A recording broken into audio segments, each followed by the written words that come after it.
Let me warn you, before I say anything else, you might get tired of hearing one particular word, and the word is tattoo. So Q in Fireboy DML, tattoo. Make a be like, well, anyways, that is by the way. Thank you so much for joining the show today. This is Unplug, brought to you by every NG. It's a pleasure to be here as always. My name is Victor, and I'm here to take you through all the updates from everywhere across the world in politics and sports, entertainment, and every single thing. Okay, well, big story. Nigeria has been having issues with terrorism, kidnappings, banditry, and so many lives have been lost, properties have been destroyed. But some people are saying that these people carrying out these evil acts are not bad people. But we'll get back to that in a bit. But first of all, let's start with entertainment.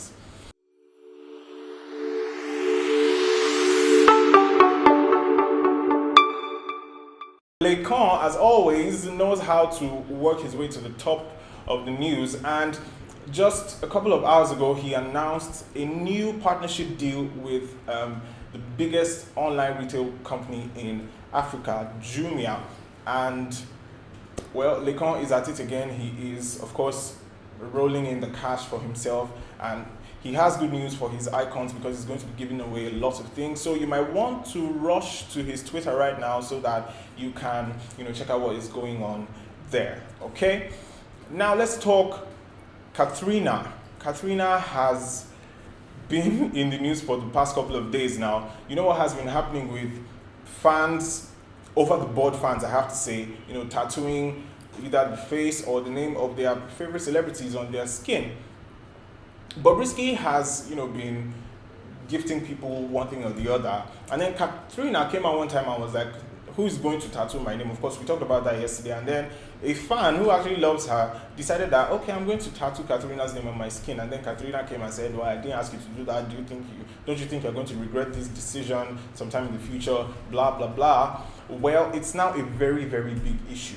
Now, Ada Ame, Nollywood actress, has called Ka3na stupid for what she did. I mean, she really dug into Ka3na and said, how can you do that? That's a very stupid thing to do. And Nigerians have been hailing her for calling her out like that. Now, even Kelly Handsome has said that Ka3na has to apologize to that particular fan for, leading her on, making her do, and then, reneging on whatever it was she said.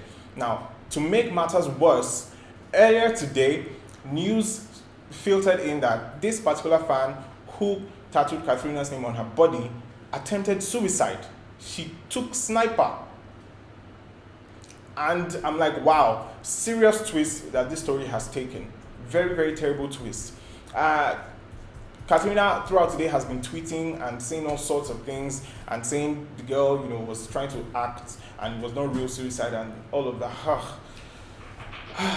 Well, like I said, you might get tired of hearing the word tattoo today, but that is exactly what is causing all of this mess. Now, still talking about these tattoos, Henshaw, popular Nollywood actress, also had a fan of hers tattoo her name on his hand. Now, it was not actually a real tattoo. I mean, when we saw the pictures, everybody just burst into laughter. This is not a real tattoo, definitely. Probably just marker or a pen or something. And the fan went further to say that, see, Kate, I have tattooed your name on my hand, though.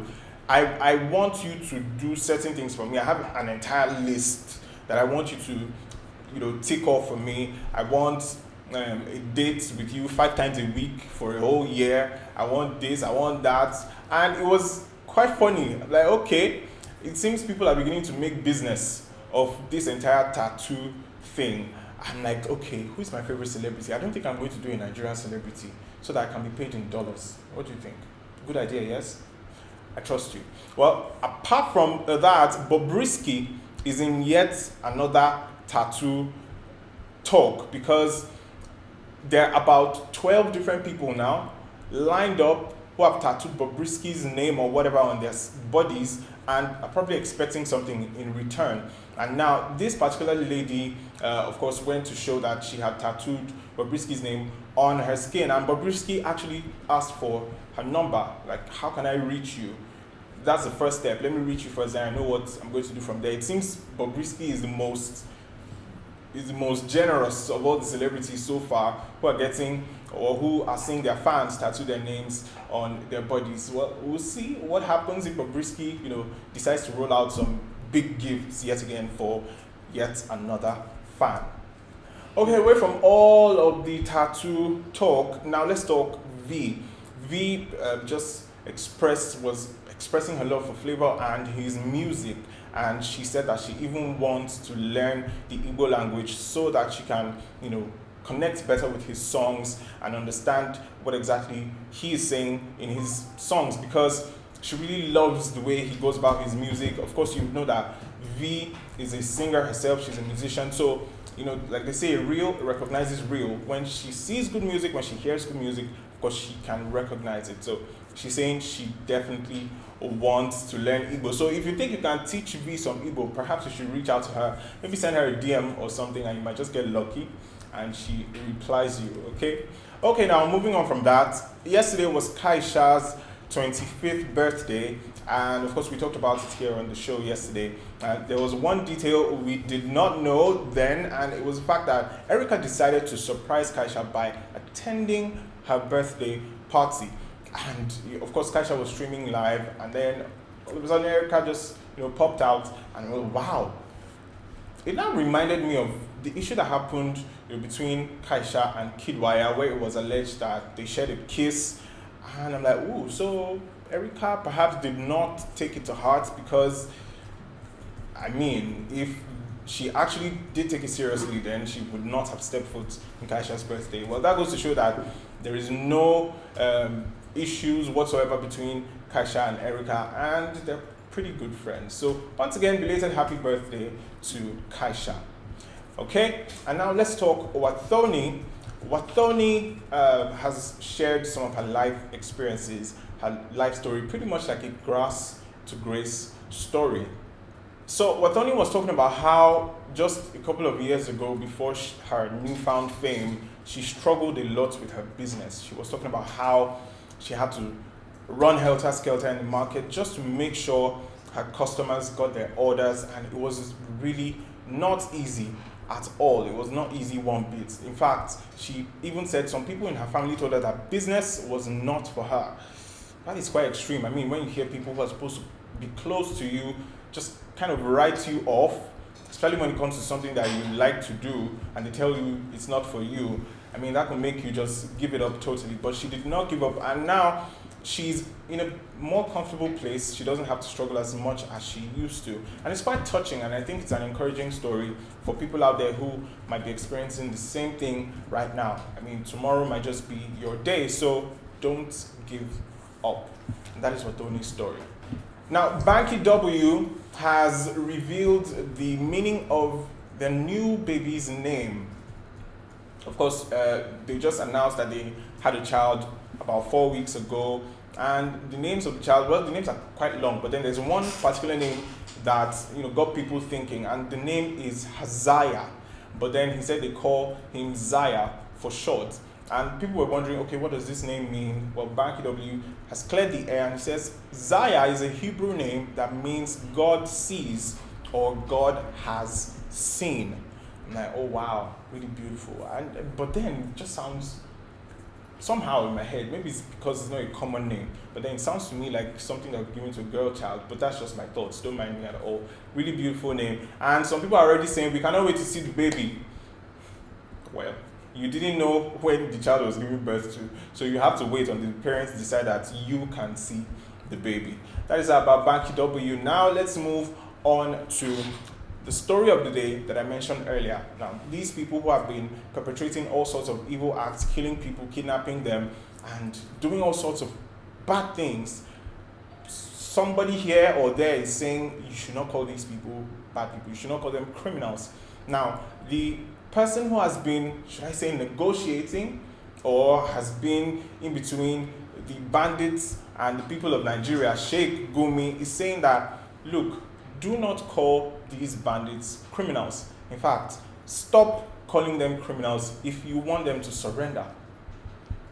And the big question is, if they're not criminals, if you do not want us to call them criminals, then what should we call them? People who commit crimes are called criminals, right? But then you do not want us to call them criminals. It's a question that is seriously begging for answers, really, really begging for answers. All right, the Minister of Health, Dr. Sage Ehanire, has dropped another bombshell regarding the COVID-19 vaccines that we have been expecting in Nigeria. Now, you would remember from last year, we were told we were going to get the vaccines in January. Some time ago, I was the one who even told you that we had been told that the vaccines are going to arrive tomorrow, that's Friday. But now, the Minister of Health is saying that there is no date. No date has been set, no date has been approved for the arrival of these vaccines. And I'm thinking, okay, probably the vaccines that have been trekking down decided to take a rest, and freshen up and change their clothes before continuing the journey. But we're still waiting for our vaccines anyways, and that is all I have to say. Please give us our vaccines. Maybe we should start a hashtag or something, give us our vaccines. Anyways, away from that, let's talk the Nigerian army now. Some time ago, we talked about the unrest that was going on in Orlu, in Anambra, in Imo State, I beg your pardon. Now, the Nigerian army denied any operation whatsoever in that part of Imo State.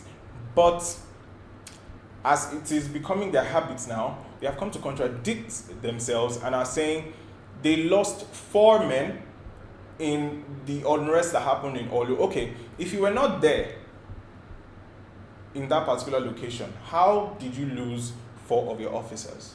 It just casts your mind back to the whole drama in the aftermath of the NSAS protests, where the military was saying we fired blanks, we were not there.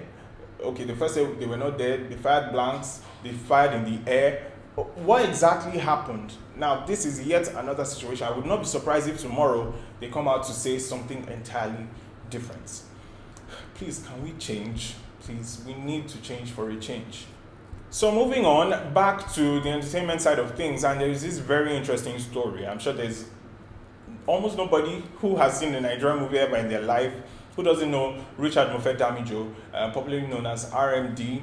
He is loved and respected across the country, but he is now in some kind of mess, and it's a cheating scandal.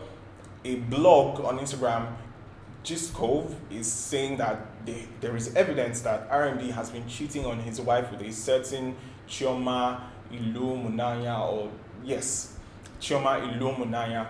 And I'm wondering, okay, RMD, this news is not going to go down well with a lot of people. There has been no response from RMD or his wife or even the lady that is said to be the woman he's cheating with. But RMD, like I said, is a very respected person. So we're waiting to see how this story develops. And I just want to point out something about the way these Instagram blogs just throw up rumors in the air. How authentic are these things? Well, I guess only time can really tell. All right. Now to our global story for today. COVID-19 is still the main issue across the world, and Johnson & Johnson, an American company, is saying that they have a vaccine that is going to be just a single dose. Of course, remember the Pfizer vaccine, the AstraZeneca vaccine, both double dose vaccines rather. But Johnson & Johnson are saying they have an effective vaccine that needs just a single dose. So we're waiting to see when they're going to roll it out, and hopefully that one is going to work. But in Nigeria, we're still waiting for the double dose vaccines that some other countries have already started taking. So like I said before, hashtag give us our vaccines. All right, now quickly let's talk sports, where unfortunately the news is not very good. Liverpool goalkeeper Alisson Becker lost his father yesterday. His father died and he drowned. He was swimming at a lake, and it was reported that he went missing for a number of hours, and then search and rescue went in to look for him, and then his dead body was found. Now, this is the third footballer, active or inactive, who is losing a parent in the last couple of weeks, or even in the last week. Of course, Ronaldinho lost his mother to COVID-19 last weekend. Carlos Tevez lost his father to COVID-19 as well, but this one is just completely different. Really, really tragic story. And then just for a quick update on Tiger Woods, the golf legend, he is currently recuperating. We heard that his leg, he suffered significant fractures in his leg, and he had to be held up with a splint and screws and all of that. Sounds really gory, but he's getting better, and investigations are ongoing into how exactly the accident happened, and we'll definitely keep you posted on everything that is going on right now. All right, thank you so much for being a part of the show. That has been Unplugged for today. My name remains Victor, and of course this is every NG. Until next time, have yourself a great day. Goodbye.